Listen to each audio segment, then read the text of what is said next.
Bom dia, somos alunos da Escola Ronaldo Caminha do segundo ano A. E meu nome é Raquel. Meu nome é Emerson. E a gente vai aqui para falar sobre o nosso trabalho, Código FEM. Mas o que é Código FEM, né, galera? O que é, Emerson? Código FEM deriva de Código Penal Feminino, Que já exemplifica os dois pilares principais do nosso trabalho. Primeiramente, propor uma legislação mais segura para as mulheres no Brasil, combatendo a violência algorítmica.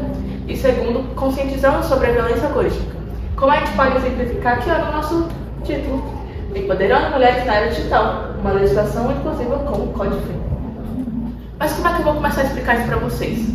Bom, eu tenho que começar com as perguntas. Você sabe se o resultado das suas pesquisas, quando você pesquisa em um navegador, você sabe se o resultado daquela sua pesquisa é o que você queria estar vendo? Você sabe quem é que te dá esse resultado? E mais, você sabe se esse resultado está sendo manipulado ou não? É isso que a gente vai explicar agora. A nossa equipe fez uma pesquisa utilizando perfis fake, ou seja, perfis sem nenhum histórico de navegação. Perfis vazios, entre aspas, né? Onde a gente aplicou alguns fatores desses perfis, por exemplo, gênero, se era masculino, feminino, faixa etária, faixa salarial. E com isso a gente fez algumas pesquisas. Pesquisou por produtos, setor de serviço, pesquisou por vagas de emprego. E a gente conseguiu observar uma disparidade bem grande em relação ao gênero. Quanto ao gênero, o feminino em relação ao masculino já frequentemente apresentava resultados não muito satisfatórios. Quando a gente fazia uma pesquisa e o dispositivo que estava conectado ao gênero feminino, os resultados geralmente apresentavam, por exemplo, no setor de produtos. Por exemplo, apareciam muitos produtos de menor qualidade, mas de preço muito mais elevado. E também costumava aparecer muito quando a gente pesquisava por vagas de emprego. Certas vagas de emprego que apareciam por dispositivo masculino não apareciam no dispositivo feminino. E isso é a omissão de um direito da mulher, que é ver essa vaga que ela está procurando, né? Ou seja, isso é violência algorítmica. Mas o que é violência algorítmica também, né? Violência algorítmica é um termo muito novo, mas que é utilizado ainda para designar qualquer tipo de violência ou discriminação que o algoritmo tenha para com algum indivíduo. Nesse caso específico, a gente observa que com a mulher é bem grande a violência algorítmica. Mas aí o que é um algoritmo também, né? Tem que explicar isso. Um algoritmo, de uma forma bem simples e matemática, é uma sequência de números bem definida que vai te dar um certo resultado. É um esquema de entrada e saída. É um algoritmo que vai te dar um resultado quando a gente está entrando no navegador. Por exemplo, eu, Raquel, no perfil mulher, idade X. O Emerson no perfil homem, idade X também. Aí a gente entra lá e a gente pesquisa. Me dá um exemplo do que a gente pode pesquisar. Sapato, emprego.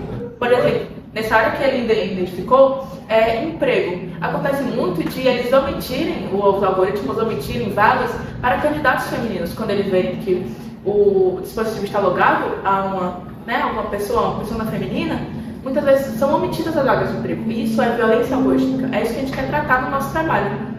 Sim, a sociedade atualmente ela é muito mudada por conta dessas tecnologias que nós usamos diariamente. E com isso surgem novos desafios, e especialmente no campo de equidade de gênero. A violência algorítmica é um fenômeno recente e negligenciado com consequências muito graves. O nosso projeto desenvolve uma metodologia robusta que combina a pesquisa acadêmica e a análise de marcos legislativos, e como a LGPD, que é Lei Geral de Proteção de Dados, e melhores práticas internacionais melhores práticas internacionais que já enfrentaram aquele tipo de Problema, né? O país já passou por isso. Sim, que são muito graves. Com base na nossa análise, desenvolvemos uma proposta legislativa que tem como foco de transparência, inclusão e revisão com os algoritmos, promover um ambiente digital mais justo. E aí, com base nessa situação da violência algorítmica, a nossa equipe redigiu uma pesquisa, que a gente colocou aqui em um gráfico, com os docentes da Ronaldo Caminha. Explica pra gente, Emerson, como foi feita essa pesquisa. Bom, a gente fez uma pequena pesquisa com a escola, com as seguintes perguntas. A primeira é: com qual gênero você se identifica? A maioria são homens. Homens chegou diretamente a 60 e mulher a 40, já é muito mais baixo que o masculino. E a seguinte pergunta é: o que é o algoritmo? O algoritmo, a maioria sabe que chega... sabe o que é, né? Sim, sabe o que é, que chega até quase 60. E não sei o que muitos não sabem, diretamente até 50. E sobre o... Você sabe, se você essa seguinte pergunta que era, você sabe o que é violência algorítmica? Sim. A gente foi a pergunta que a gente pode notar uma disparidade bem maior, né? Sim. Porque aqui não sei que existe, chegaram a um total de 80 pessoas.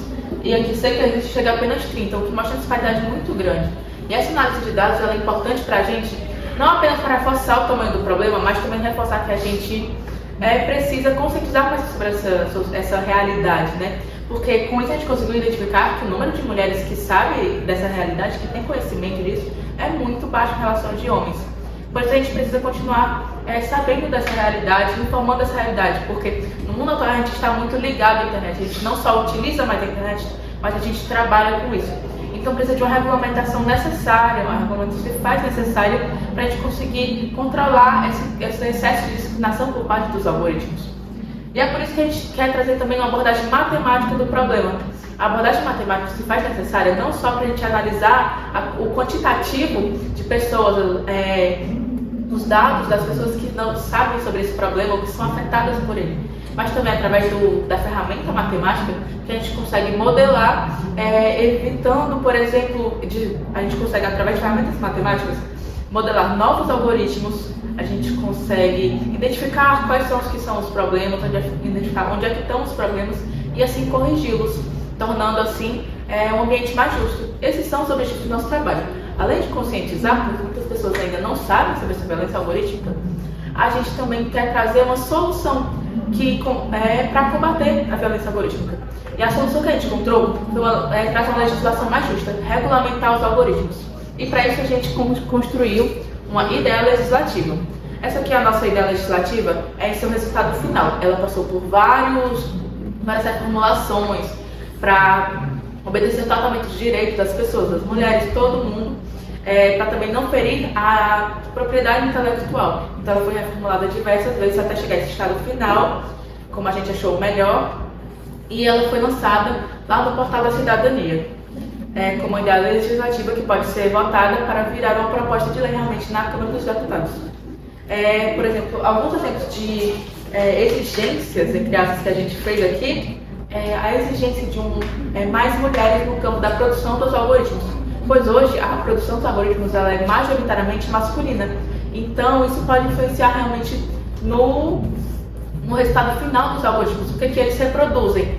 Aí quem o produz realmente pode colocar um pouco de si e isso vai influenciar no resultado final do algoritmo. E outra coisa que a gente exigiu também foi a transparência dos algoritmos. Todos os algoritmos que estão funcionando em território nacional teriam que passar por um processo rigoroso de regulamentação para saber se eles não vão reproduzir algum tipo de violência algorítmica. Aqui a gente também trouxe o nosso caderno de campo, onde a gente anotou, por exemplo, reuniões, os dados das nossas pesquisas, conforme a gente botou também, conforme a gente foi fazendo a nossa proposta, a gente anotou todas as versões dela, desde a sua primeira até a sua reformulação final. A gente colocou também fotos da produção que a gente fez para o nosso trabalho. Aqui a gente tem fotos da nossa pesquisa com perfis feitos. Então, também se faz um documento muito importante para a produção geral do nosso trabalho. Sim. Os resultados da nossa pesquisa revelam que os algoritmos tendem a refletir os vieses existentes na nossa sociedade, que agrava a desigualdade de gênero entre o homem e a mulher. A nossa análise apontando lacunas em legislação brasileira em relação à proteção da mulher contra essas formas de violência.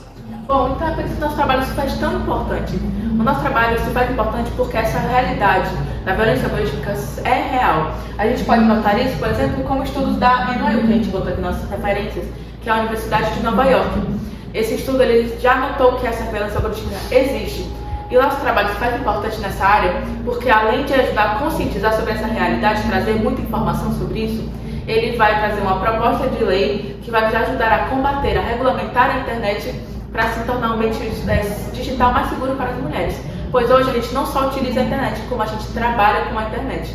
Por isso que a gente precisa de um ambiente digital mais regulamentado, porque a internet não pode ser terra de ninguém. Assim como no mundo físico em que a gente está, no nosso plano físico, a gente tem regulamentações contra a discriminação de gênero, na internet se faz necessário o mesmo. E é por isso que o nosso trabalho é tão importante, o Código Fêmea.